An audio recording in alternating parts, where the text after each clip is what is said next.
Tina, thank you for coming. So you can do,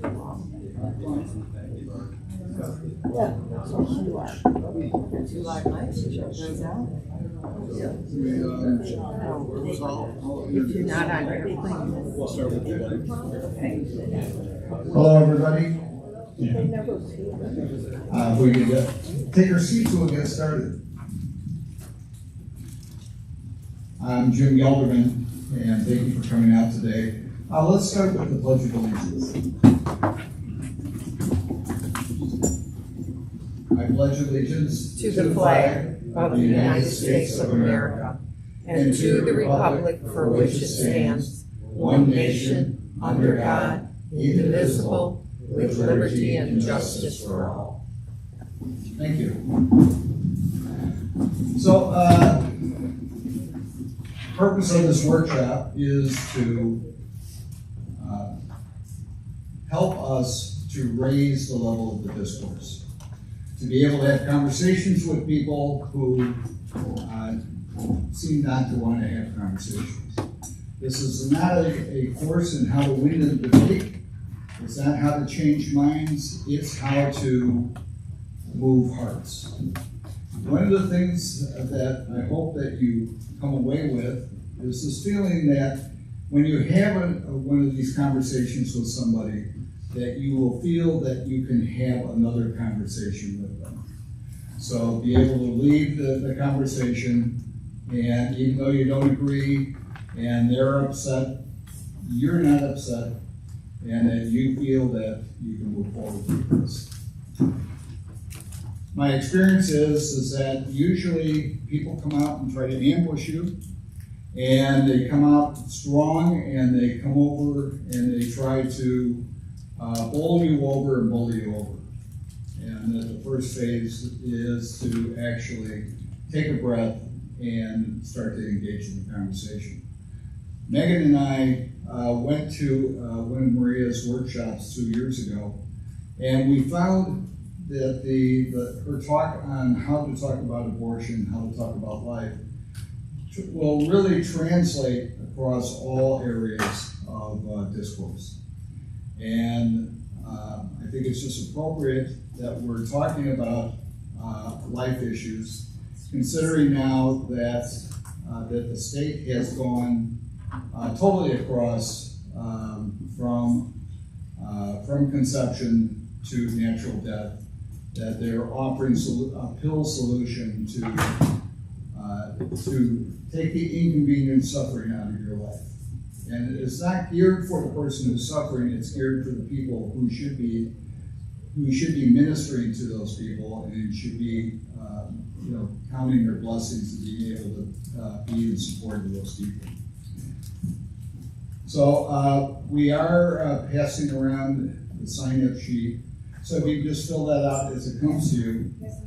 So Maria Goldstein is a sidewalk counselor for pregnancy crisis. One of the things that our campaign has been talking about is we're surrounded by people in crisis, and people are not taking the old paths. The old path was to go to their pastor, go to their synagogue, go to their faith community, and share that burden with each other. And I was listening to a conversation the other day, a meditation, and they were talking about how we are called to share our burdens with each other. And that's part of being community, that's part of being in fellowship. Once we recognize that we have two heartbeats that are in crisis, that a woman who has an unexpected pregnancy is a woman who has to make a decision, an unexpected decision. Our goal is to be supportive enough that she will want to have the baby. We are not in the position of trying to force a law down people's throats, or to force morality on other people. That's what the other side's been doing.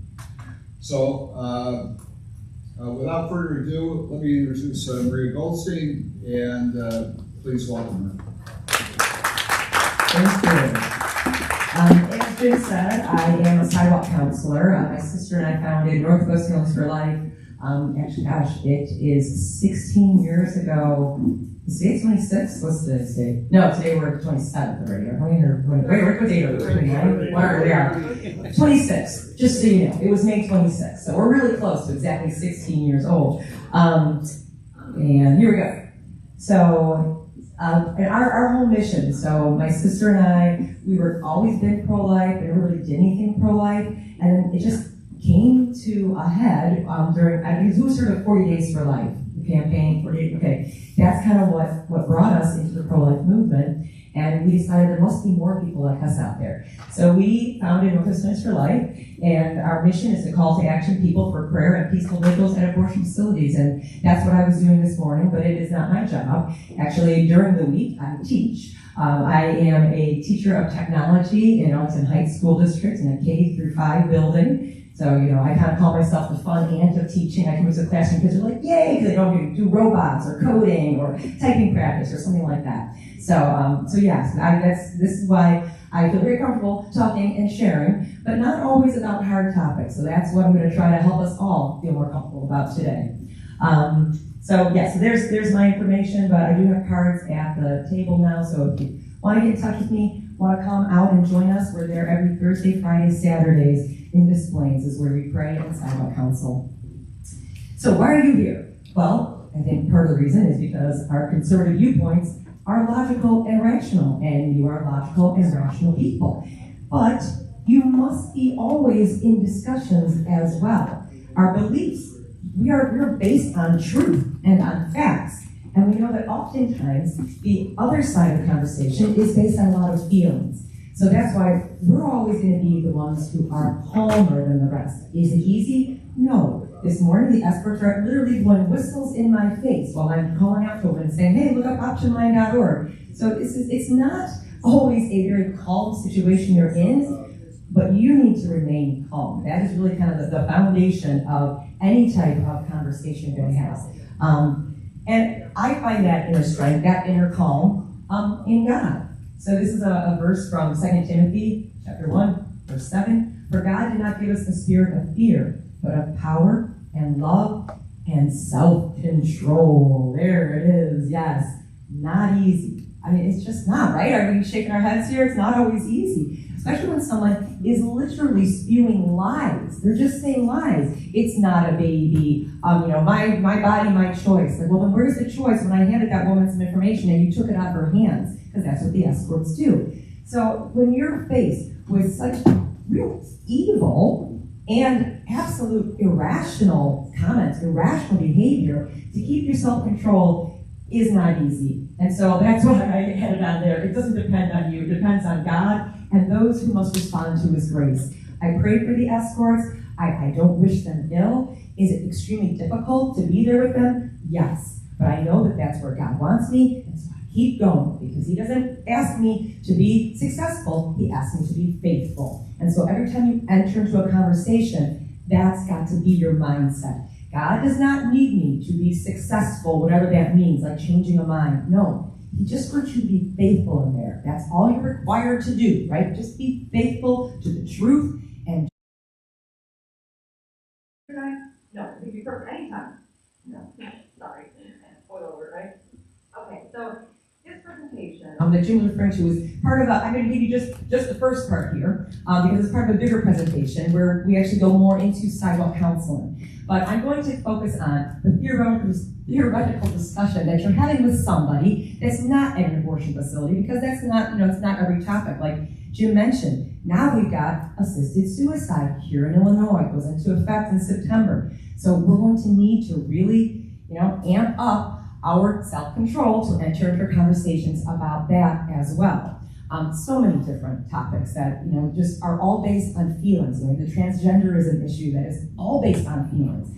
So these, like I said, I'm a pro-life activist, so a lot of what I have in my slides is geared towards pro-life, but it can be used for any topic where emotion is really the only thing that's driving it, for you to bring it back to truth and love, okay? That's really important. Truth and love. I'm not telling you this because I'm angry at you. I'm telling you this because I care about you. And sometimes it's somebody who you don't want to care about. Again, you're back to those escorts. But again, I know that God wants them in heaven with them as much as he wants all of us. So it's our duty to talk to them in love.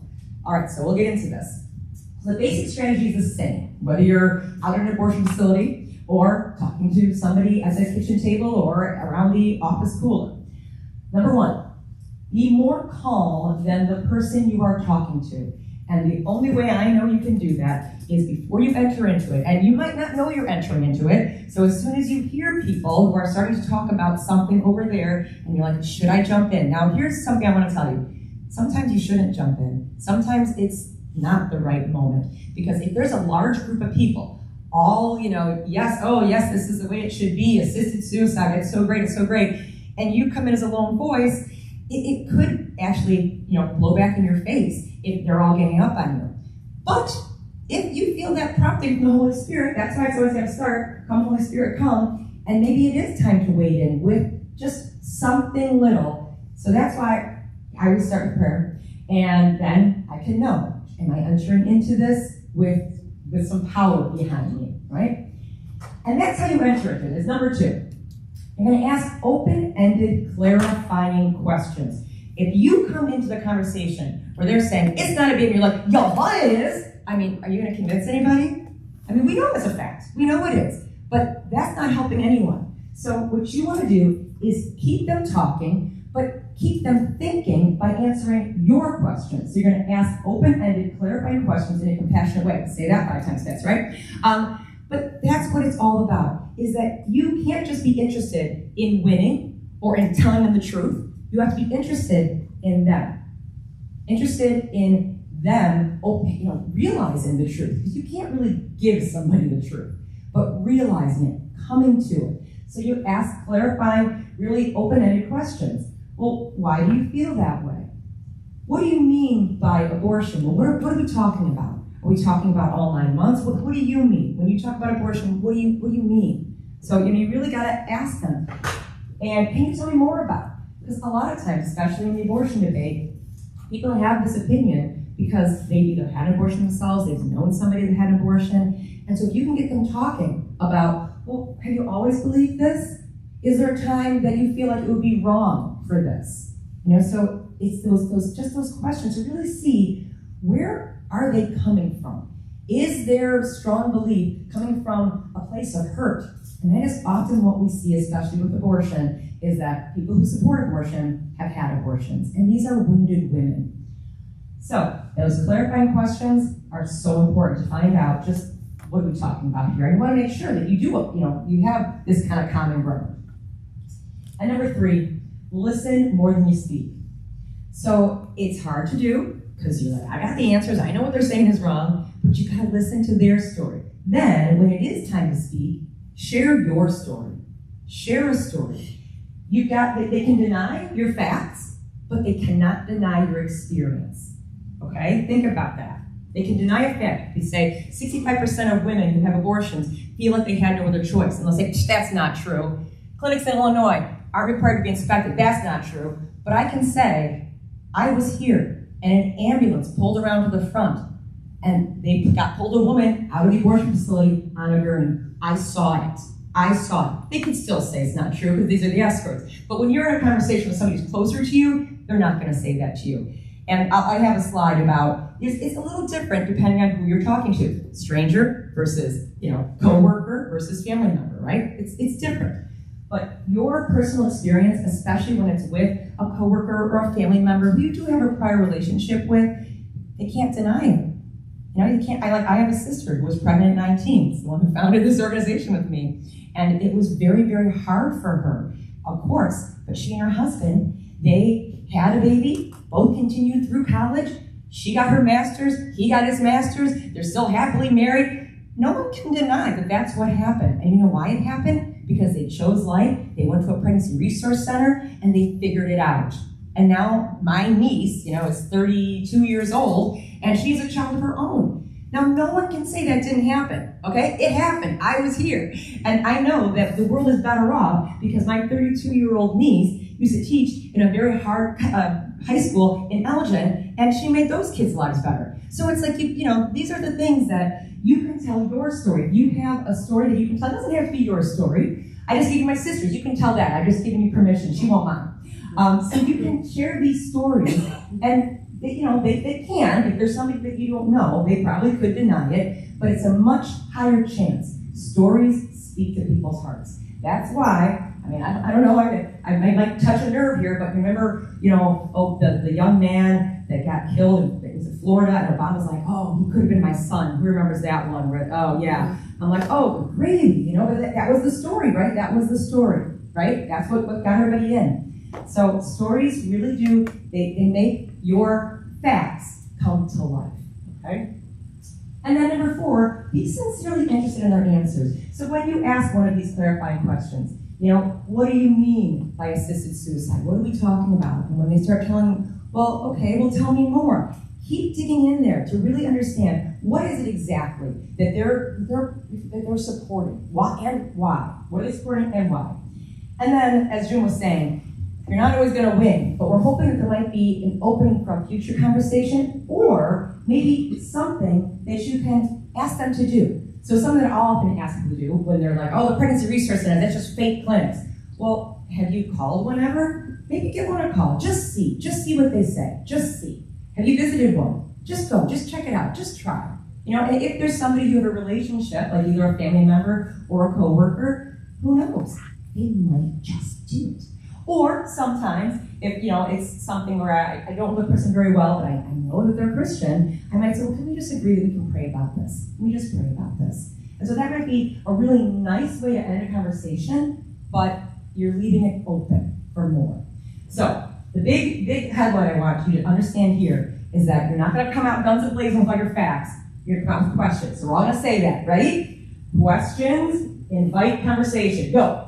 Questions invite conversation. Good, lock it in. See, there you go. You passed your first test. All right, now this has got a lot of words on it, all right? So we're going to kind of this is your approach being different depending on relationships. So I'm not going to read everything to you, but the bottom line is you got to think about these different types of conversations. They're not going to be the same. Now, they're going to have questioning in them always, but when you're talking to a family member, you've got to protect that bond. But maybe your stories can be shared stories, right? Hey, remember Aunt Laura and Uncle Steve? Remember that? They had this situation, and would you not want your Aunt Bethany around here? Think about it. Think about it. So you can really, really lean into your shared stories. Friends, avoid public settings. That is good advice, because people are always going to feel a little bit uncomfortable talking about these things in public settings. So if you've got a friend and you are just feeling called, that you've got to talk to them, you've got to share, then invite them out for coffee at your house, okay? Or maybe even at their house if they feel more comfortable. But if God's put it on your heart to talk to somebody who's a friend, then find a private time, a private place. You don't want to ever make them feel ganged up on, okay? Coworkers, we've got to set clear boundaries because we don't want it to affect your work life. So you might have to end your conversation a little bit earlier, but definitely focus on how it's impacting, your local impact, your localized impact. And of course, aggressive partisan labels. That's hard. Anytime somebody's like, well, you Republicans or you Democrats, right? Then we're already pointing fingers and labeling, and that doesn't help anybody. So I would, try to keep labels out and just the warmth, the love, the questions, the stories, keep that in. Now, online spaces, woo, does this become a big one, eh? How many of you are active on something online, Facebook or Instagram or something like that? Okay. I'm not really, because I just find it to be such, a reason for banging my head against a wall, right? I don't like to do that. I don't know, crazy me. It's just really usually not effective to jump in on anything online, because there's always going to be people who are just going to shout you down. And even if you come up with, the most important facts or the best website link to share with them, they're online. I don't know. So that's my opinion. I would say it's just not worth it to jump in online. I don't know if any of you ever had a positive experience where they jumped in and things went wrong. I would love to hear it. I would love it if it happened. Anyone ever? Jim? No? No. So, okay, so you're kind of in the same boat as me. It's just not worth it. It really robs you of your peace, quite honestly. That's really why I avoid it. I just find that even reading it sometimes without having to jump in, I'm just like, what are these people saying? So I don't want my peace to be robbed, and I don't want your peace to be robbed. So my advice is just online spaces, no thank you. Okay, so the next few slides are specifically about pro-life. So I'm going to kind of go a little bit fast through them because I know that's not really our focus, but I do want to just kind of hit these big 5 misinformations. This is, ever since Roe v. Wade got overturned, people have been saying, oh, these pro-life laws now are preventing women from receiving the needed care, right? That's when we've heard it. Then they're telling the stories about this woman in Georgia, and the doctors refused to give her a DNC because she miscarried. No, that's not happening. We're going to talk about that more. The second one, abortion is medically necessary. I'll give some information about that. Late-term abortions don't happen. Oh, you bet they do.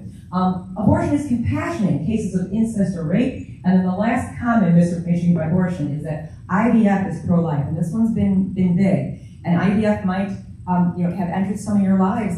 And I know it's a very difficult topic, but it is one that, unfortunately, IVF is not pro-life. We'll talk about that though. So the first myth is pro-life laws do not prevent women from receiving. Well, this is the truth. They do not prevent women from receiving needed care. Now, there's a live action article, and that's why if you haven't gotten a copy of the slides, I'll put it back up at the end, and you can click these links and take a look-see at it. That's the woman in Georgia.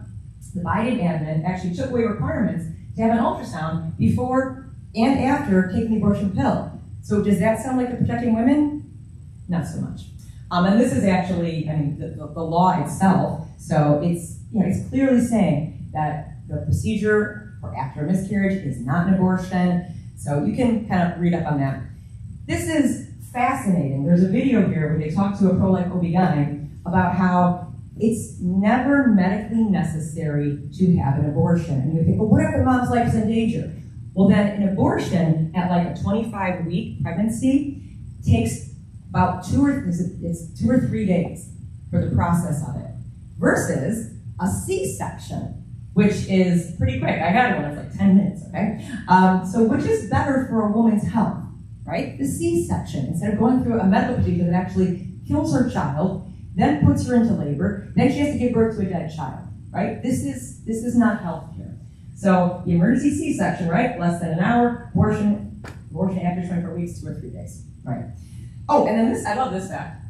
Earliest baby born to survive, 20 weeks old.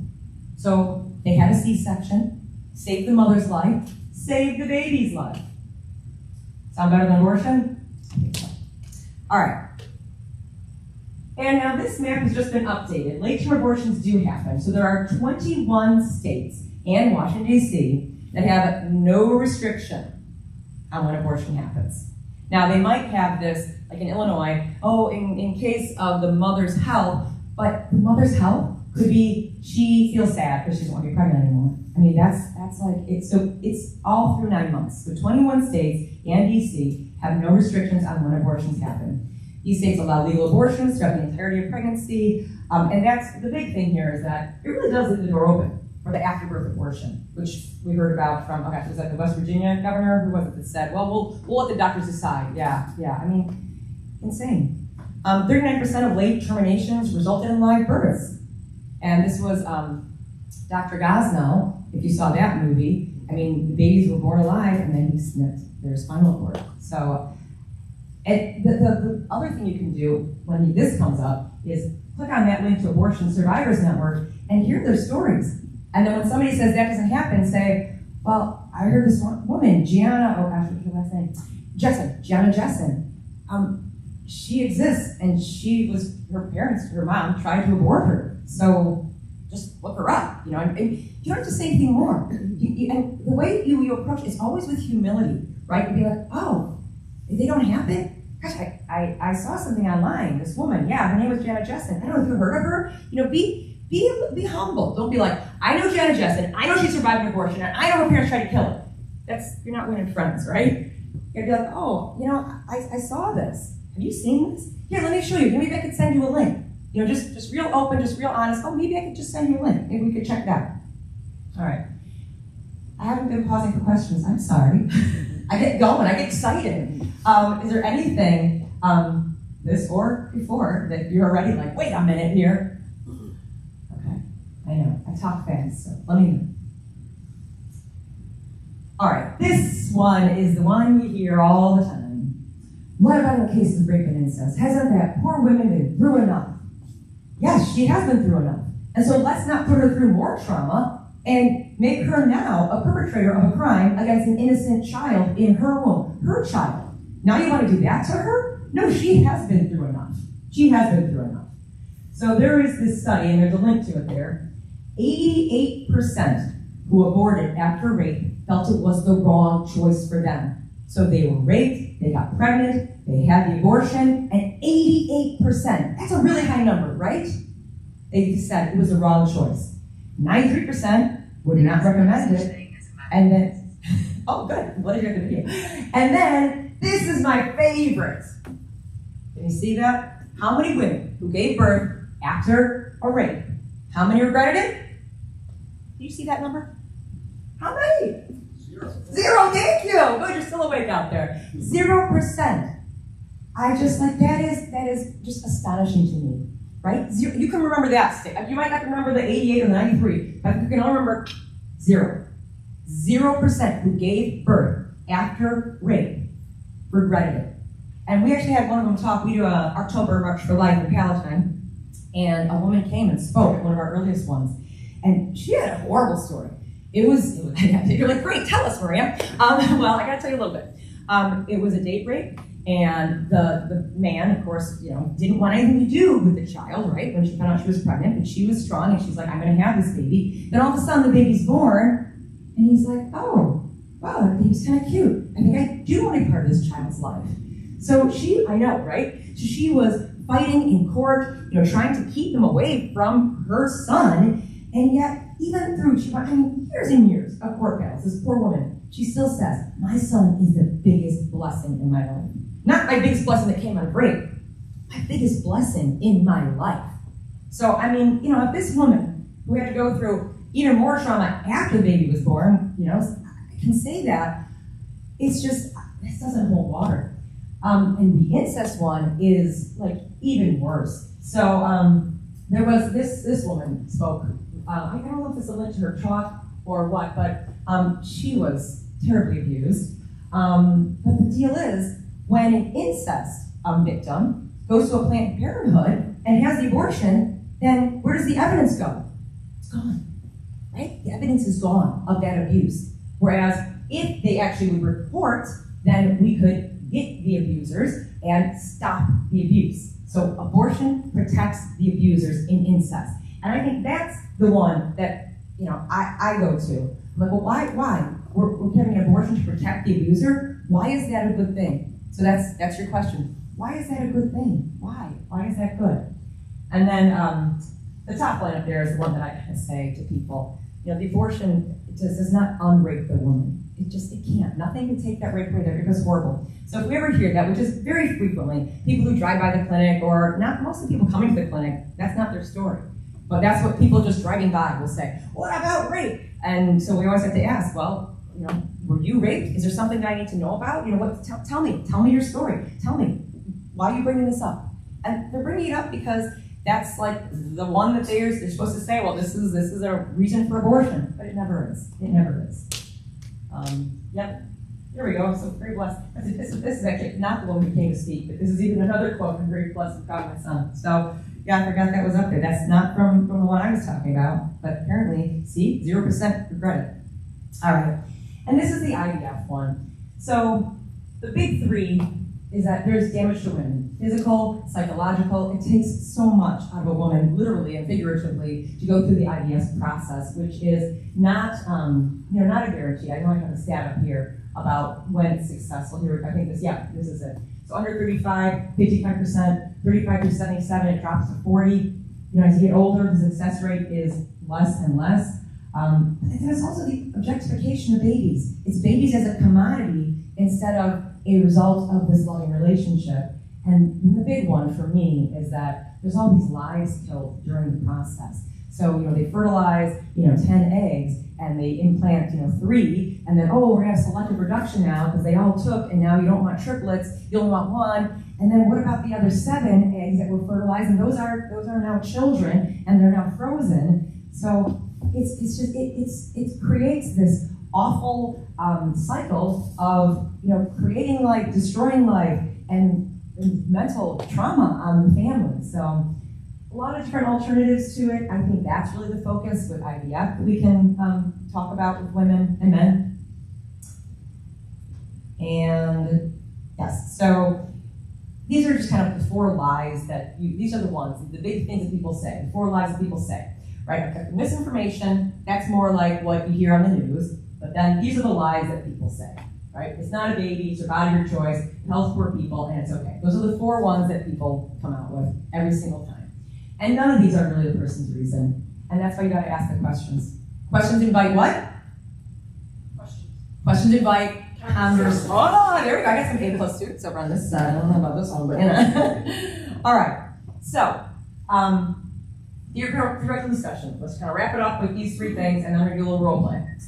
Do not try to respond to everything they say. Oh my goodness, if I took time to respond to every single thing a person, spewed at me when I was having a conversation, I'd be there forever. But you have to just figure out what's their nugget, what is their reason. That's why you ask the clarifying questions. So if they just kind of spew out, my body, my choice, it's not a baby. Okay, so which one is most compelling for you? Why do you support abortion? Really, just tell me, why do you support it? And then try to just, get that one clear, short message. Okay, so you're saying that women need this. Well, what if I could tell you, what if there was a place where a woman could go to get all the support she needs? Would that change your mind a little bit? Oh, it would? Okay, well then, let's look up one of those pregnancy resource centers. So that's kind of the big deal. You can't respond to everything they say, right? About any issue, about immigration, about whatever it is. You can't respond to everything they throw out. Just kind of ask them questions, find out what their reason is, and talk to them. So one clear short message response. And end by asking them to do something. So we talked about this, but this is just kind of a recap here. If they're Christian, ask them to pray. Look up Project Rachel, which is for post-abortive healing. And if they don't believe that women are hurt by abortion, you start reading those stories on Project Rachel and you find out. You can read about Abby Johnson. Who's heard of Abby Johnson? Okay, if you haven't seen her movie Unplanned, I highly recommend it because she, takes the mask off Planned Parenthood. Because she was Planned Parenthood Director of the Year years and years ago. Not anymore. Now she's in pro-life camp. But she really shows you what it's like. Walk with Moms in Need. That is an initiative started by the USCCB, United States Council of Catholic Bishops. And that's a website that has all sorts of information on it about housing, food. It even has for drug addiction, because sometimes women have abortion because it's basically any reason that a woman has an abortion. On this website, we got the solution. There is domestic violence, because that's another reason why sometimes women have abortions, because they're like, this man's been abused, not rape, but just I'm getting abused, and so I'm not going to bring a child into this home, so we have help for that. All sorts of things. So I think, main message. And this is main message for pro-life, but you got to think about your main message, I think, in general. We support women, right? I think I've told you that. It says 60% had abortions, said they would have chosen life, they felt supported emotionally, financially, and then abortion hurts women. So that's my big thing about abortion. Now, you could make a big one about, any other issue that's hard to talk about, and I suggest you do. So when you're thinking of what issues you're willing to weigh in about, come up with, what's your main message? What is the main message? If it's legal immigration, what is it? What's the main thing you want to say? Is it that we have laws for a reason, and if we didn't have laws, we wouldn't have a country? I don't know. What's the main message, right? What's the main message that you really want to make sure that person walks away with? And my main message is always, abortion hurts women, we support women. That's it. Those are my main messages. All right. I think the rest of this is, here we go. This is the website that I was telling you about, and then here's the practice. Okay. So, you ready for this? Okay. One of you is going to have to really mean, and the other person's going to try to ask them questions to get at the heart of it. Because my main thing is pro-life. Let's just stick with that. So one person's going to be the pro-choice, and they're going to open up with more typical arguments. body or choice, we're not raping incest, too many kids in foster care, oh, good gravy, you want to hear that one.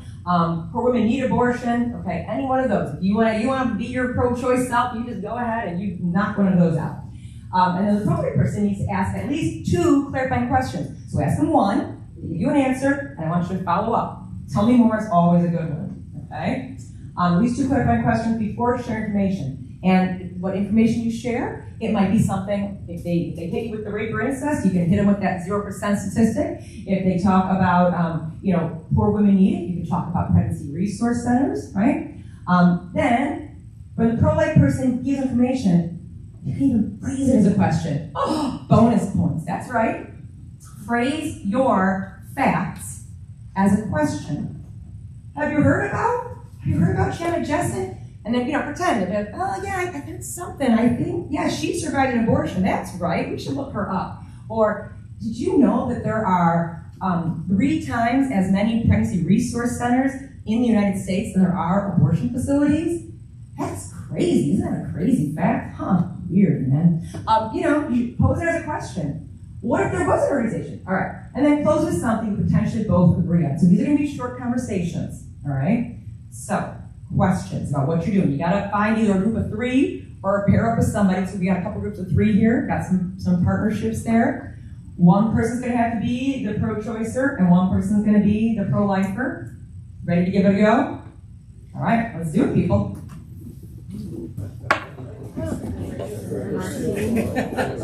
What's your name?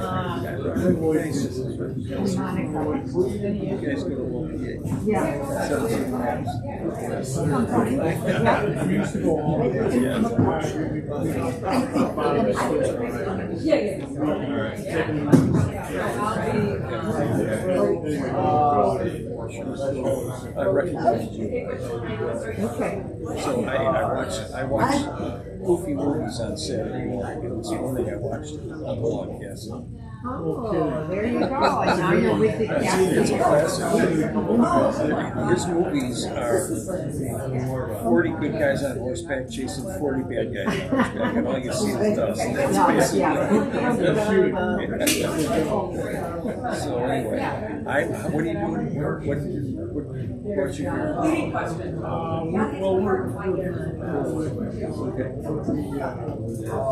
To talk about it. Yes. Yeah. So we know him for. Jim drafted me to run for Oh, yeah, but you're rallied, right? Okay, yeah. I'm just saying, I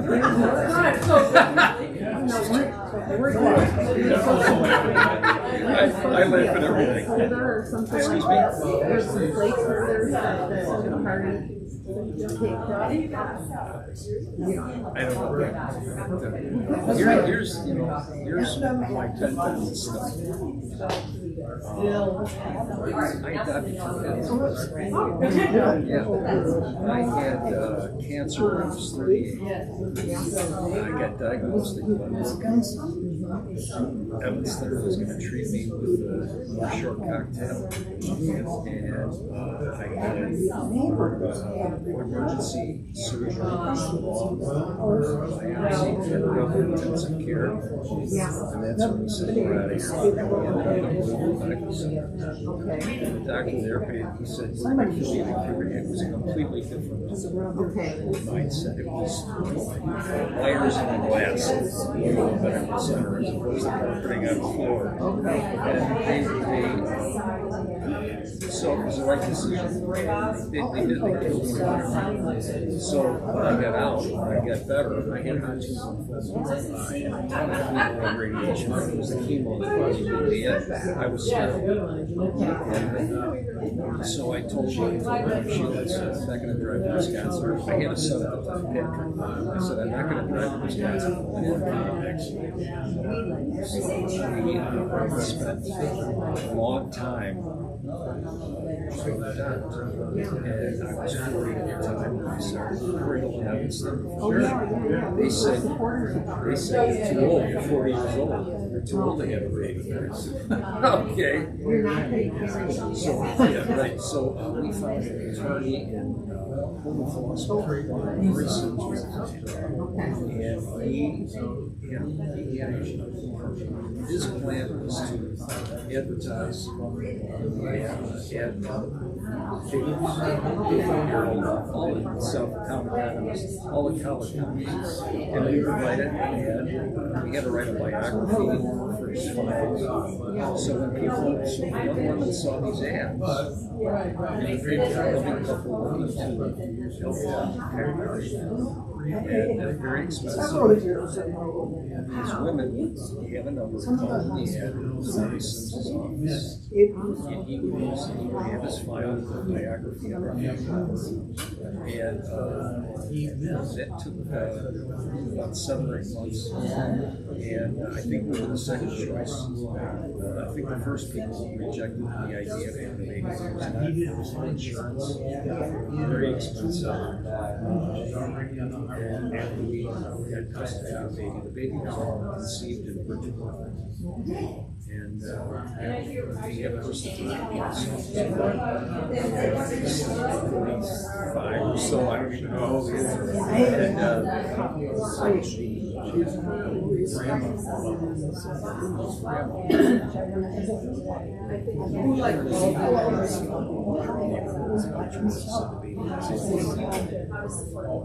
And 6 weeks later, the truth comes out, the baby didn't have it. That's when the wheels came off.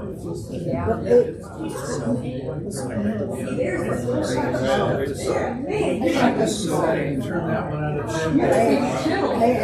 This was the grandma. Grandma loved the son. She was so That's cool. That's like the pro-life guy. Oh my goodness. So that got an easy out story. Lucky. And I'll tell you what, the first time you change your diaper, you're fine.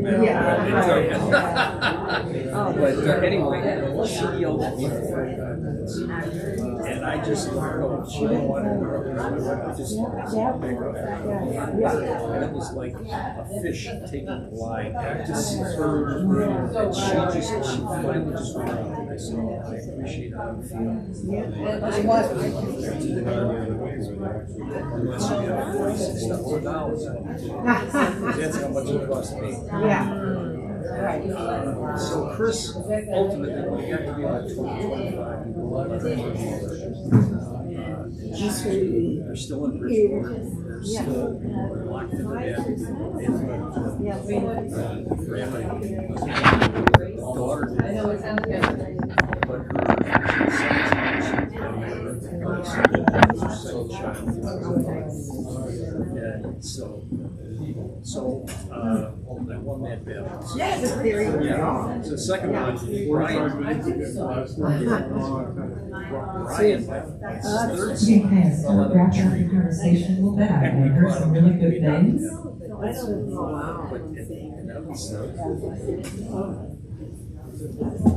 She got cold feet.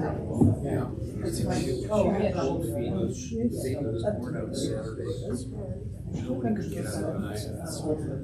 Administrators anything getting this baby out of her arms. She wanted that baby for 48 hours with me standing there and my wife standing there. The smartest thing I did is when her father came in, I just talked to him for that. I got his phone. So next time, Monday morning at 7:30, we were there. And I said, okay, excuse me. I called her dad up and I said, I'll be right there. She was All right, I hate to stop it. I know there's some good conversations going on. But we have so much knowledge in this room. I was listening on Bob's conversation there where he had a wonderful story about your current wife, right, before. And then we have an adoptive father here in Tom, which was telling a beautiful story. There's one thing that I really should add here. When you're having a conversation with someone, and you can just tell this is coming from a place of real caring. You can tell that it's coming from a place of caring. The way to disarm somebody, compliment them. Compliment them. Bob, I can see you really care about this. Or, wow, you speak so eloquently. I can see, Christian, you're a thoughtful guy. You're really listening, and I appreciate you. So compliment them. It immediately throws them kind of out of their "I'm mad at you" to thanks. So it's a great tool. Compliment it, okay? Anything you want to share that you kind of like learned from your discussions? Like what was hard? What did you find was kind of magical? I don't know. Anything? Yeah, thanks. Personally, for me, it's always hard not to come at 10. If I think I have the right information, I'm coming in. I'm starting at 10, so I don't always start the hard conversations. Right. Yeah. Something else. Thank you for sharing that. We were talking about illegal immigration, Oh, yeah. and I had a hard time defending what was supposed to be my position. She is good. She Yeah. said, I don't believe in this. But I just want to let you know. So tell me, how did you do with that different topic? I kept thinking about what you didn't say, but you did say, is that discernment. How do you discern? When is it appropriate to go for the 10, the jugular, and when to just keep like dancing around, asking questions? She was very calm. Oh, good. I love that. Way to go. A+ again. How about over in the back there? You guys ladies want to share anything that you kind of noticed in yourself or in the person you're talking to? Not feeling very sharing. Okay, so this is what I do as a teacher. I try, but I won't do it to you guys. Now, I'm just husband, wife. All right, so that's been hard. You're going opposite sides here, huh? How did it go? She was very calm. Oh, good. Uncharacteristically, I don't know what he's implying here. I'm kidding. There really is. There's no magic bullet, but honestly, the more deep breaths you can take, you're a praying person, ask the Holy Spirit in, and then, it's not about you. You don't have to know every fact. Don't feel like that. Because really what you want to do is open up this avenue for compassionate conversation, for talking to people as people and not Democrat, Republican, pro-life, pro-choice. I mean, that's what divides us. What brings us together is that we are all people. And even people who are on the pro-choice side or the whatever side they're on, I mean, most of them do have like a heart for women. They are not seeing what abortion does to women, but they have a heart for women, and so you have to respect that. I know it's hard sometimes, but you have to respect that. All right, I just want to kind of show you a few more things in here. There is a whole series from Live Action. If you're ever looking for a video that kind of specifically talks to any of those and so many more, overpopulation issue, watch that. And then this is where it gets into the real sticky weeds of sidewalk advocacy, which I'm just going to give one plug. If you are ever interested in learning more about becoming a sidewalk counselor or even just praying out the abortion facility, take my card, email me. We do trainings. You don't have to be trained really just to come out and pray on the sidewalk, but we need people because the more people are out there, it always happens, the less abortions are happening inside. It's like they see us out there and the women just keep on driving. I know that's what happened because Abby Johnson, that former director of Planned Parenthood, said that their no-show rate when they had people praying outside an abortion facility went up to 75% on some days. 75% of no-show rate just from having someone out there praying, not even necessarily counseling. Okay, are there any other questions? Because then I'm going to just turn it back to you, Jim. All right, thank you so much for listening.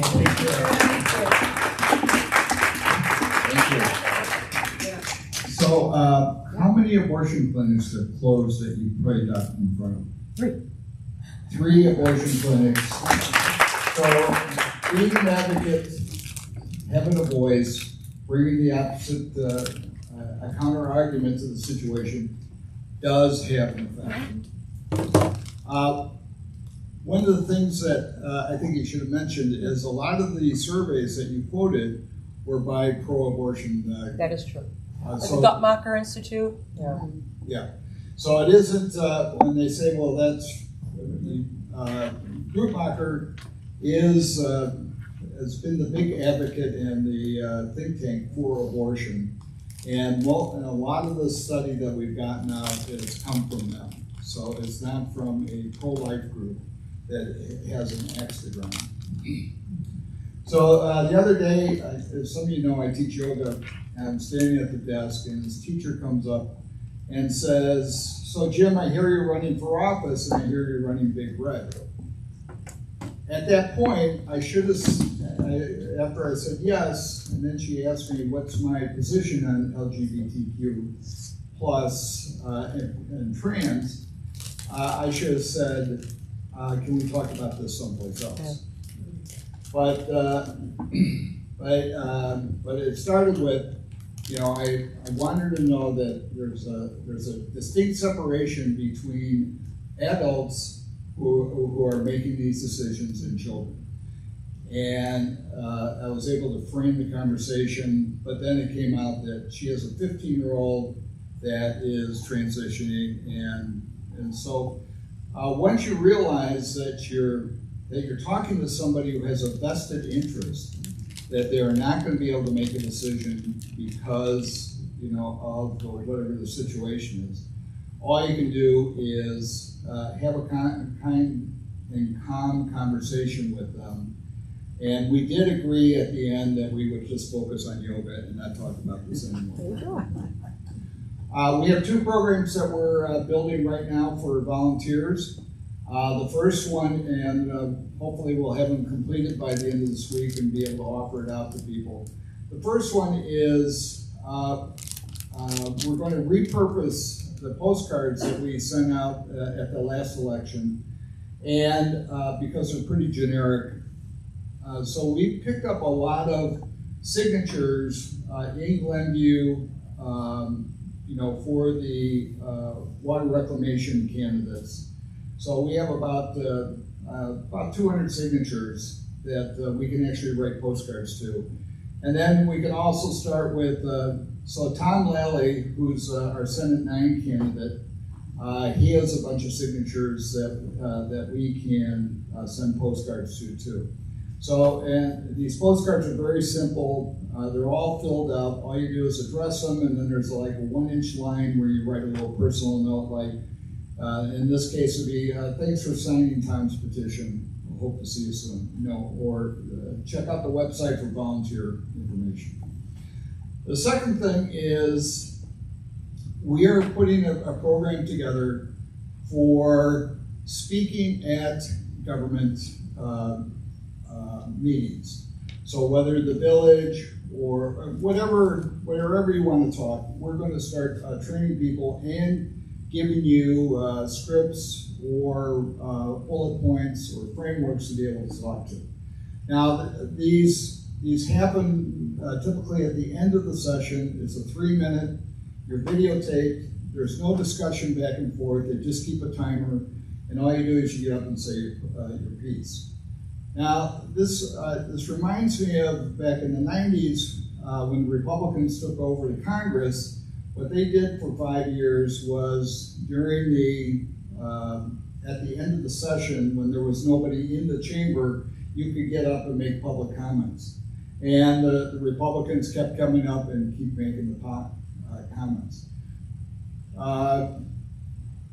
Ken and I were sitting at Hometown the other day after getting signatures, and somebody came up and asked and said, because Kenny had a Dan Bear yard sign, want to know if either of us is Dan Bear, and I introduced myself. They go, oh, you're the guy who's been speaking at the village. Please keep it up. So, you think sometimes that you're just sitting there talking into space and it's being lost. But 2 things that are really important. One is you get an alternative voice out. Because during the whole sanctuary process, there was a whole group, there were 6 or 7 women who came to every village meeting to talk about how Glenview is a welcoming committee and that they should back the sedition and of the FACE Act and the Trust Act. But once you start and get up and you say your piece, 2 things happen. One is you're on the record and you're showing that people are willing to come out and talk.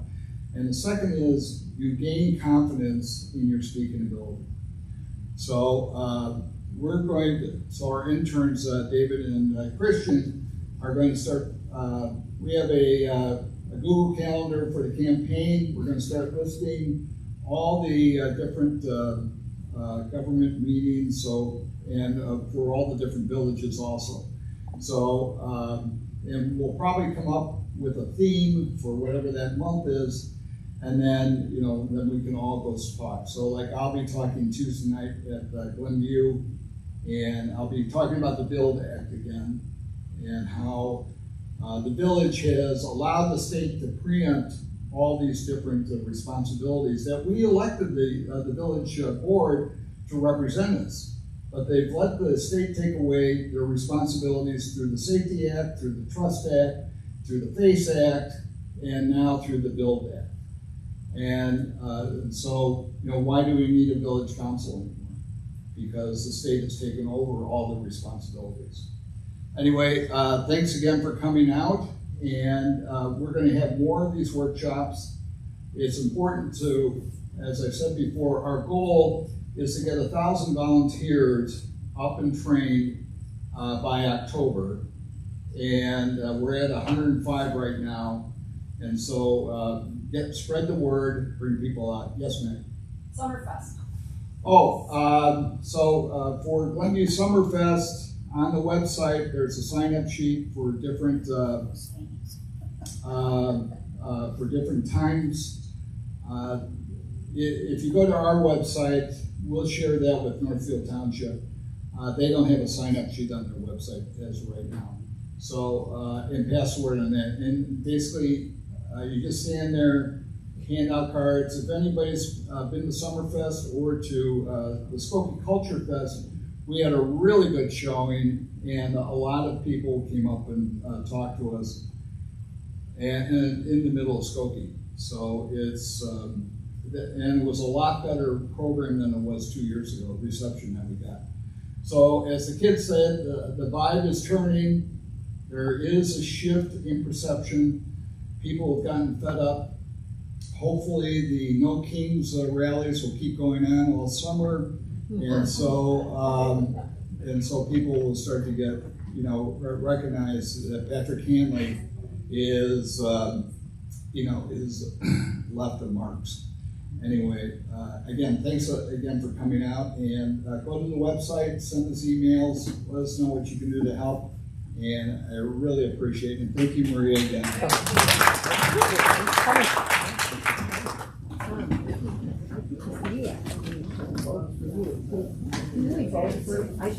For me, it'll set you free.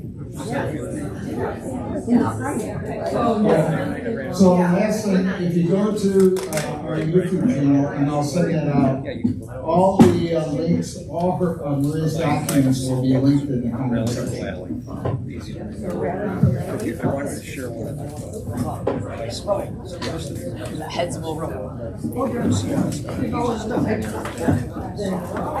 I think it's and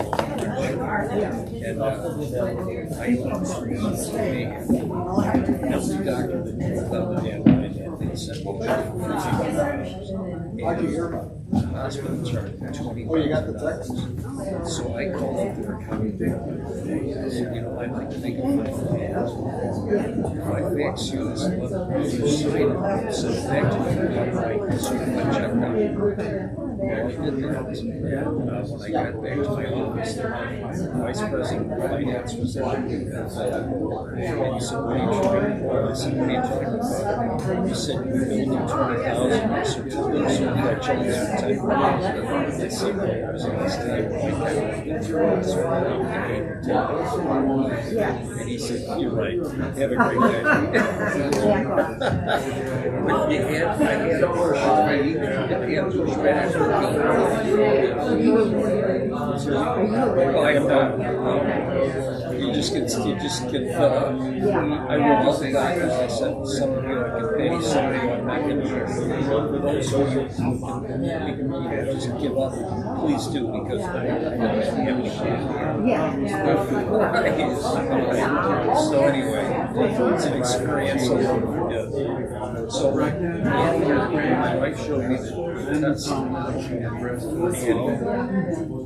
I said they called it was That was the big movie at the time. And Annie just announced her engagement last weekend, so she's getting married. And so it's a real people love the story. There's so many tangents to it. Yeah, and I was very lucky. I had a great doctor. Same with that. There was a football player from Western Ann Arbor. He was a fullback on very great teams in the mid-90s. Very good job. He got sick with the same thing I got sick with. And he stayed in them. I remember he had knee surgery. The head of Northwestern. The agenda for Tuesday night. You should get there early because the meeting might be over in 10 minutes. I never. I went into remission for a year. We did not. So if you're, if you live at 1202 Waukegan, I live at 16 Prairie, so They take you to the get together at some point. She has stage 4 Right now. She has 5 children and 3 divorces. Very good. Very good. Look forward to it. Yeah, the thing is, those ones before, They just have to switch her they'll over start to cutting you the off after 2.5 minutes. And sometimes it's even quicker than that. But they're not fiscal conservative. They're not. I don't know what they are, but they're really sort of according to capitalism.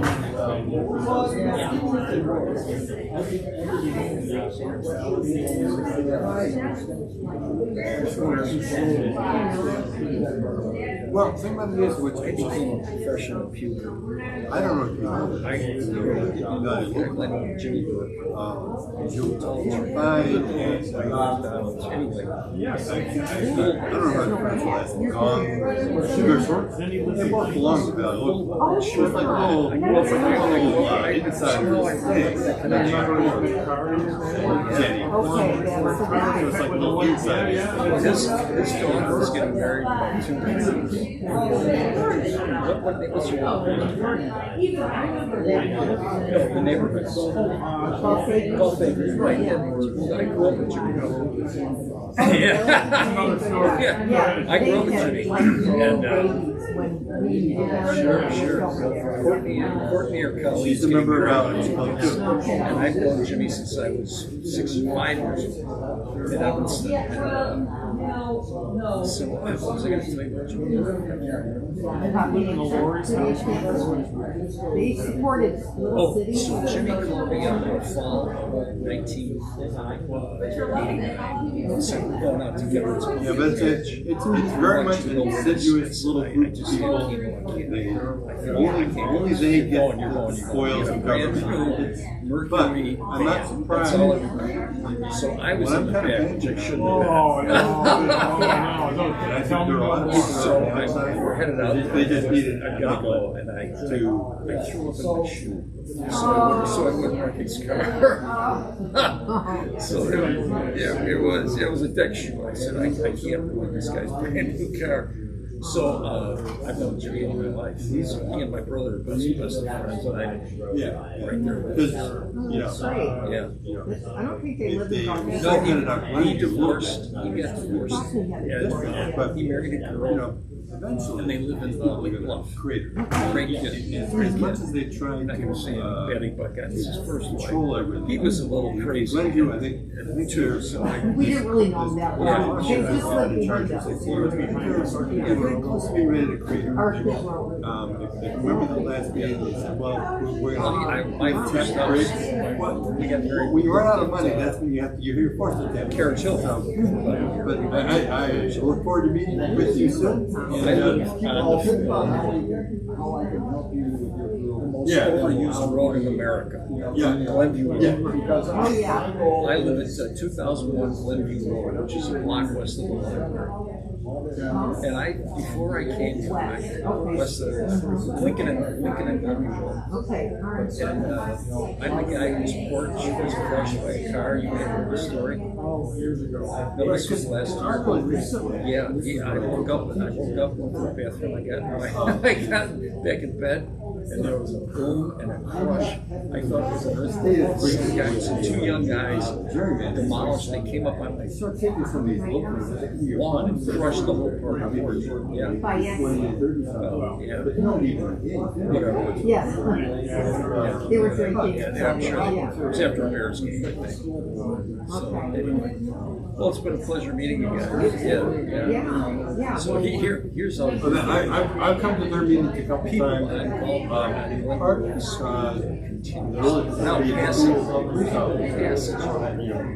one for and so I asked my wife, what do you think if I put a sign on our yard? For all you folk reading the rides at speed, please slow down. Now, don't do that now, Tom. So, yeah, so- You're running for No, office. that's another right. group. That wouldn't go over. That's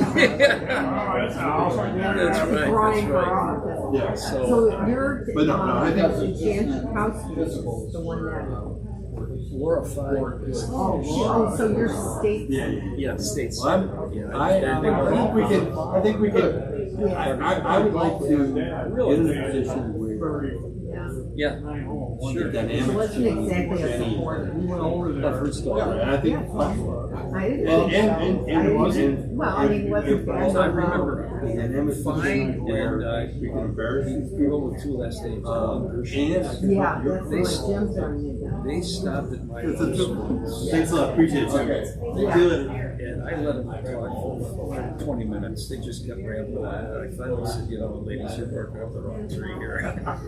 So, Dawn Hershowitz and Laura Fine, they stopped at my house. Save your breath. I played golf with her father. Oh, yeah? It was just a random assignment. Start introducing each other and like, you're gonna play good. I was there. And so it was very interesting. So once I found out that And I didn't think he we was a didn't have a lot, supporter. we didn't talk about politics. Yeah, right. Yeah, that's interesting. Okay, I'm glad she's gone, but I hope you win, Tom. Well, I'll vote for you. If you give me a sign, I'll put it in my yard, Well, I okay? have an experience with Hanley at the library. He had a debate with the woman who was running for in the primary. Yeah. And he walked up to me. I was the first person there. He walked up and